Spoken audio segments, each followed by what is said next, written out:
Hey, schön, dass du wieder da bist. Willkommen zurück bei meinem Channel. Diesmal auf Deutsch, denn diesmal war ich auf einem deutschen Event, und zwar in München. Und ich war bei Kokett und bei Kokett geht es darum, dass die Events machen, wo man eben über seine Afrohaare lernen kann, wie man die richtig stylt und pflegt. Und die laden immer ganz coole Friseurinnen und Stylistinnen ein. Diesmal hatten wir die Ehre, dass die Lucy da war und uns gezeigt hat, wie man sich um seine Locken kümmert. Und die Founderinnen sind unter anderem Emily und Augustine und die habe ich natürlich auch interviewt. Und habe hier ganz viel tolle Infos bekommen, habe auch selber viel gelernt an dem Tag, tolle Leute kennengelernt und war einfach echt ein cooles Event. Genau, schaut es euch an und ich wünsche euch ganz viel Spaß beim Video.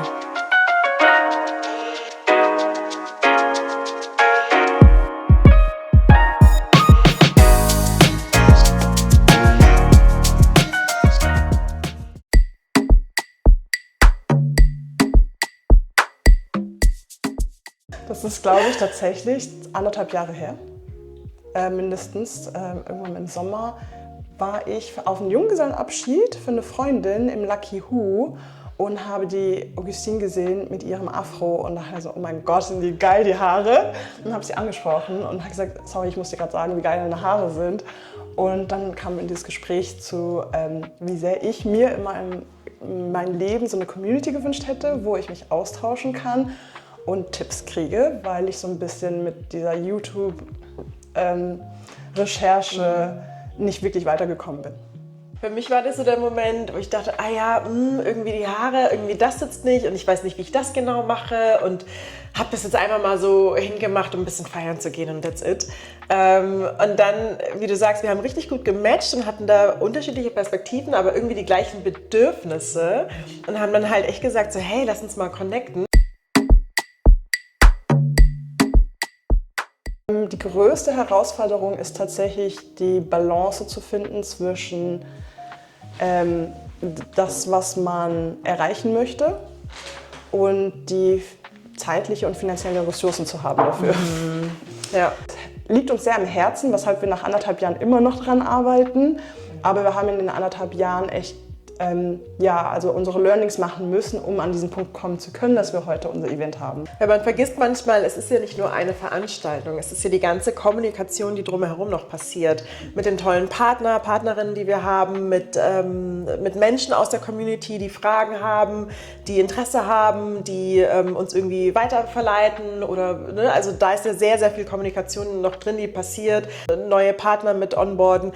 Das gehört ja alles dazu und das passiert alles hinter dem Event. Das ist ein Vollzeitjob eigentlich. Ja, das ist ein Vollzeitjob.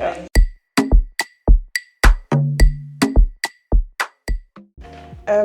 Also die Frage hatten wir uns gestellt, eben als wir zusammenkamen, so geht es nur uns so oder nicht? Oder geht es auch anderen so? Ja. Also ich habe tatsächlich ab dem Moment, wo meine älteste Schwester ausgezogen ist, die auch 11 Jahre älter ist, einfach nur gestruggelt und mit 12 meine Mutter flehend angeschaut, dass ich doch bitte meine Haare relaxen darf.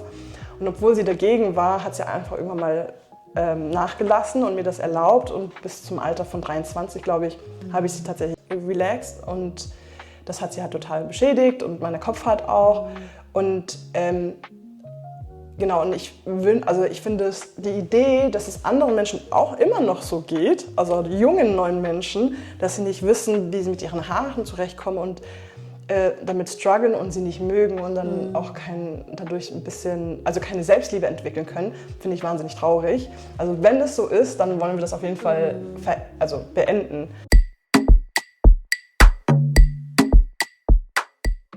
Ich glaube tatsächlich doch, das Wissen ist so das Wichtigste, weil ich zum Beispiel bin ja auch mit sehr viel Unwissenheit ja aufgewachsen und diese Unwissenheit stammt ja davon, dass Generationen vorher das Wissen ja nicht da gewesen ist. Sei es, Haare relaxen war ein Riesenthema oder welche Produkte überhaupt und wie und so weiter und so fort. Also hat man einfach von Generation zu Generation einfach das gemacht, was halt gemacht wurde. Und ich glaube, da dieses Wissen reinzubringen, sogar meine Mama hat mir vor ein paar Tagen geschrieben, so hey, schade, dass sie nicht zum Workshop kommen kann, weil sie nicht in München lebt, aber ich soll ihr doch danach dann sagen, weil sie ihre ihre Haare selber jetzt auch natürlich tragen möchte, welche Produkte sie denn verwenden soll und wie sie denn pflegen soll. Und das kam von meiner Mama. Das heißt, sie hat es auch nicht richtig gelernt oder vorgelebt bekommen, sagen wir es so.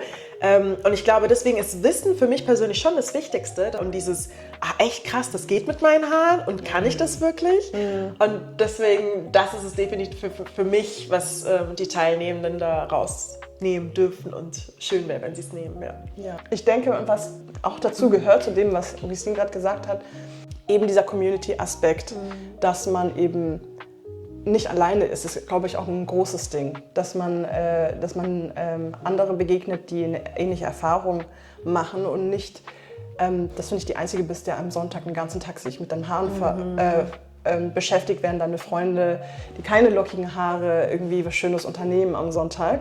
So irgendwie fände ich die Idee schön, wenn unsere Community irgendwann mal so groß ist, dass man vielleicht sein Hair Day zusammen macht. Ja. Und es ist ein Event und es ist was Schönes und nicht so ein, oh, ich verpasse das Leben und es ist super anstrengend, sondern dass man irgendwie einfach normalisieren. Genau, und zelebrierst. Ja. Genau.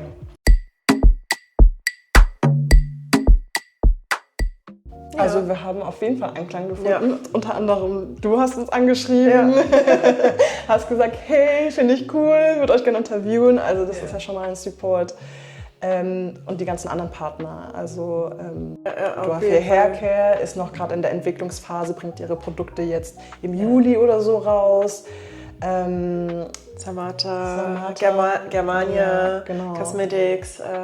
Wahnsinnig viele Giveaways mitgegeben. Genau, also für ein erstes, also mehr als was wir uns hätten denken können, oder? Definitiv. Für ein erstes Event. Definitiv. Wir standen auch mit dem Gratitude Verlag in Verbindung, mit Fades and Braids, Lucy natürlich als unsere Stylistin.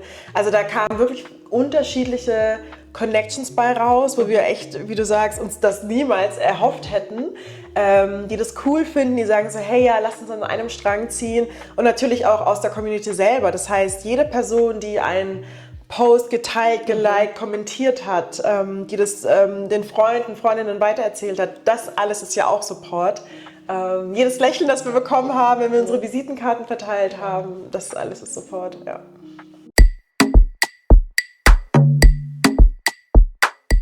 Ein cooler Aspekt ist ja, dass wir in München und Berlin vertreten sind. Ich bin in München, Augustine in Berlin. Das heißt, wir haben jetzt hier gestartet, aber planen und schmieden auch schon, was auch in Berlin zu machen. Und das langfristige Ziel ist auf jeden Fall, dass die Community deutschlandweit ist. Ich persönlich finde es auch super schön, was Physisches zu haben, wo wirklich, das ist der Kokett-Ort. Und da ist einfach diese Connection, so jeder, dass man sich so drauf freut, da irgendwie, hey, was machst du am Wochenende? Ich gehe zur Kokett. Keine Ahnung, einfach abhängen, über Haare sprechen oder auch nicht. Ja. Und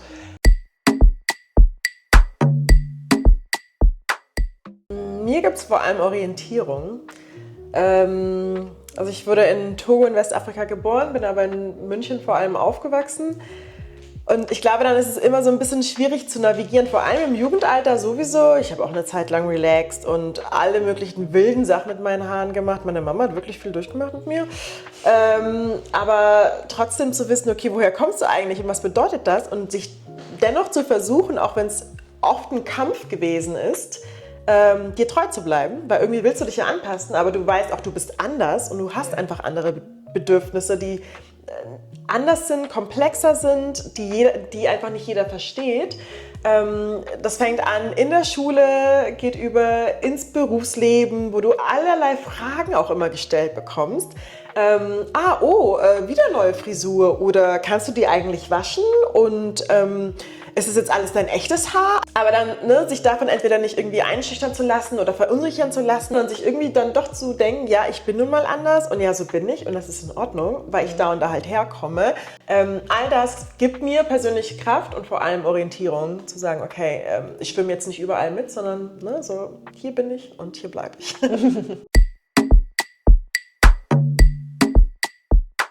Cosima, sehr beeindruckend, die das Produkt Kind Hair auf den Markt bringt, was Kunsthaare, die nicht aus Kunststoff bestehen, sind, sondern irgendwie organische Produkte. Ja, kompostierbare Inhaltsstoffe hat. Also ich bin sehr nachhaltig aufgewachsen oder war in einem Haushalt, wo Bio und sowas immer sehr eine große Rolle gespielt hat. Und das war mir schon als Teenager immer sehr wichtig. Und deswegen habe ich auch sehr oft gegen Braids entschieden, obwohl ich sie gerne getragen hätte. Und als ich das erste Mal von ihr gehört habe, war ich so, oh geil, yes, so nice, dass es überhaupt geht. So. Ja, ihre Vision und Mission finde ich sehr inspirierend. Gutes Essen, unglaublich gutes Essen. Farben.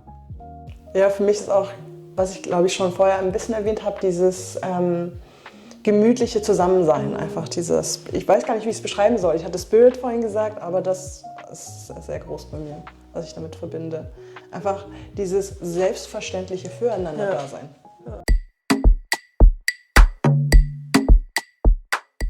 Hi, ich bin die Olivia, ich bin 33 Jahre alt und ich bin hier einfach, um mehr Haircare zu lernen. Für mich einfach auch das Richtige zu lernen, weil ich einfach auch viel zu viele unterschiedliche Informationen hatte. Und jetzt habe ich einfach gehofft, dass ich einfach einen coolen Approach finde. Genau, cool. Hi, ich bin Melissa, ich bin 28 und habe viele Jahre verbracht mit unbefriedigender Haarroutine, die irgendwie nicht viel gebracht hat und YouTube-Videos nonstop konsumiert. Und jetzt hatte ich eben gehofft, dass ich in einem Sums alles Wichtige für mich erfahre, was mir hilft und wo ich eben auch eine erfolgreiche Hair-Routine für die Zukunft mitnehmen kann.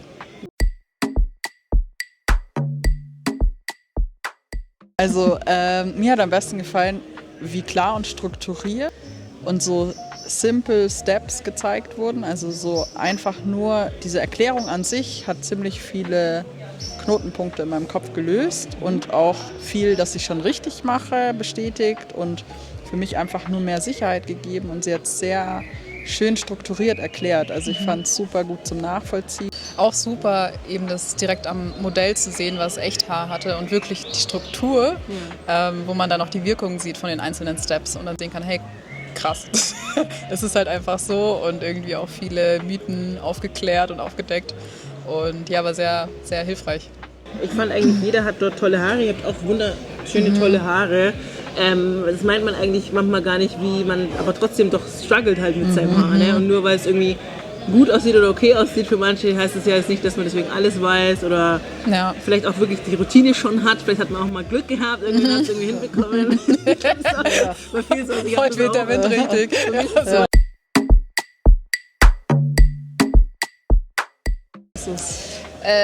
Nicht so leicht, weil dann, wie gesagt, ist im Drogeriemarkt was Afromäßiges, was voller Chemikalien ist und ich schon Wert darauf lege, dass ich das nicht alles benutze und dann bin ich so erstmal in die Schiene gegangen, okay, ich mache jetzt meinen Conditioner selber zu Hause, da weiß ich, was drin ist, es hilft, also why not, aber darüber hinaus bin ich jetzt dann auch nicht gekommen, weil es halt auch nicht immer das praktischste Produkt, was halt auch ein Verfallsdatum hat so. Genau, und da halt irgendwie was zu finden, was dann wirklich ja, einfach zufriedenstellt, ist schon eine Challenge.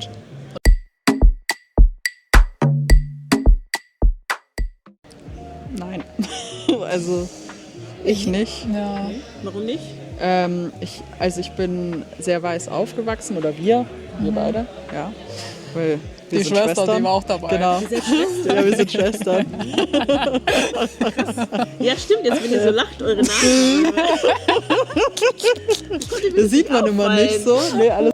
Deswegen wollte ich immer glatte Haare haben und ich habe mit meiner Mutter schwer gekämpft, weil die war immer dahinter, dass ich kein Chemical Stretching mache, dass ich das machen darf und ich durfte es mit 16 das erste Mal machen und da war ich bei einer Dominikanerin und die hat es gemacht. Und irgendwann hatte ich hier vorne so Krustenkram. Verbrennungen, Ja. so. Kopfhaut verletzt. Ja, komplett. Und dann habe ich aufgehört. Und bis das dann rausgewachsen ist und so, das war eine Journey. Und erste schlimmste Erfahrung war deutscher Friseur. Danach sah ich aus wie Whoopi Goldberg, Ja, echt so. weil die Dame ein bisschen... Und wenn die erstmal glätten müssen, um irgendwie was Ja. damit anfangen zu müssen, dann Ja. ist halt auch schon, ist vorbei. da war es schon so, alter Schwede. Ja. Und wie war deine Hair Journey oder Erfahrung so hier? Aufgrund dessen, dass sie jetzt irgendwie nicht so das Wissen uns umgeben hat, war es irgendwie auch schon ein Struggle und dann hatte ich eine Phase, wo ich viel mit dem Glätteisen gearbeitet habe, auch mal tatsächlich so eine Chemical Stretch gemacht habe. Und das Spannende fand ich dann, mich im Spiegel zu sehen und dann ging es mir so ab, so es ist auch ein Teil meiner Identität, die Curls. Und dann war ich so, okay, irgendwie sehe ich jetzt voll europäisch aus. Und dann war ich so irgendwie so... Und will man das dann? Ja, und das war so auch spannend in der U-Bahn und so. Mich haben plötzlich ganz andere Menschen wahrgenommen und das fand ich auch spannend. Da dachte ich so, nö. So nicht. Seitdem habe ich es jetzt nicht mehr geglättet, aber ich finde es auch schön, was ich auch sehr bewundere, ist halt verschiedene Styles zu tragen bei Afrohaaren. Und das ist ja auch ein Teil davon, was auch super schön ist. Aber sich da so durchzuwinden und zu sagen, okay, heute fühle ich mich halt glatt, heute fühle ich mich so, heute fühle ich mich so. Aber eben dann das Können einfach zu haben, das selber halt durchführen zu können. Das hat mir halt gefehlt und da jetzt Step by Step immer noch die Reise hin, aber...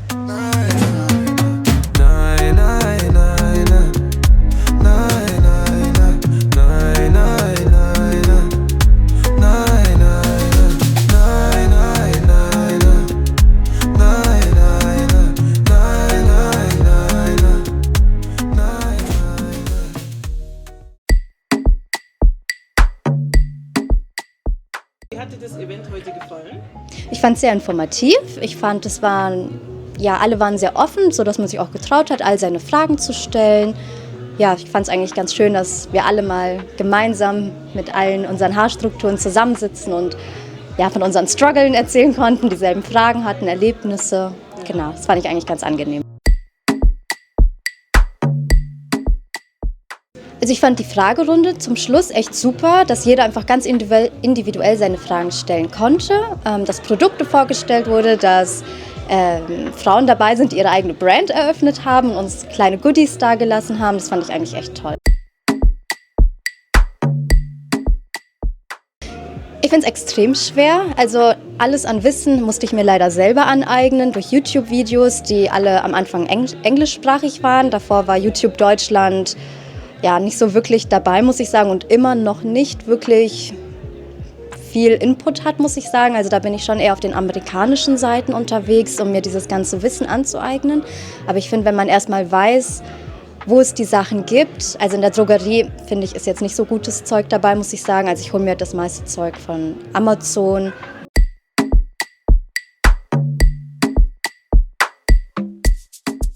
Von mir selbst oder von anderen? Ja, beides leider ein Ja. Also ich bin halt hier geboren, ich bin hier im Kindergarten gegangen, in die Schule und da war es halt immer so, dass ich diejenige war, die halt diese Haare hatte und meine Mutter hat halt eine ganz andere Haarstruktur und mein Vater auch und die wussten ganz lange nicht, wie sie mit meinen Haaren umgehen sollen.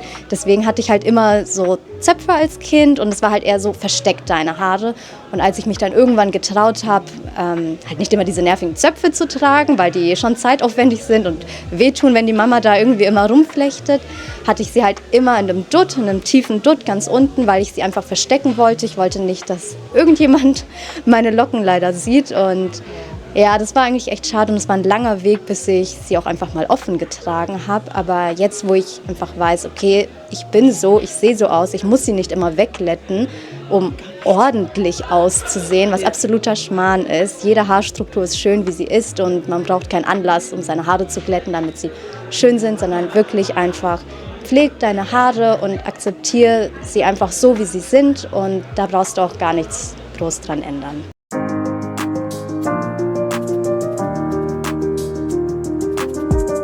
Du bist gut so, wie du bist. Deine Haare sind wunderschön und nur weil du nicht ständig siehst, wie Leute dieselbe Haarstruktur haben wie du, heißt das nicht, dass deine Haare schlechter sind oder besser. Sie sind gut so, wie sie sind und du brauchst wirklich nichts an deiner Haarkrone irgendwie verändern. Akzeptier dich so, wie du bist. Vergleich dich niemals mit anderen. Habt Spaß bei der Journey, weil es ja irgendwie auch so die Journey zu sich ist. Ja, zu einer Selbstliebe nett sein. Und einfach nett sein zu sich selber, auch wenn es halt noch nicht da ist. Das Wissen. Schau immer auf dich und versuch das Beste aus dir selber rauszuholen, um deine natürliche Schönheit unterm Strich zu bringen. Ja. Liebe deine Locke. Ja. Genau. Liebe deine Locke und lern sie kennen. Probier aus. Ja. Hol dir Tipps. Genau, komm zu solchen Events. Ja.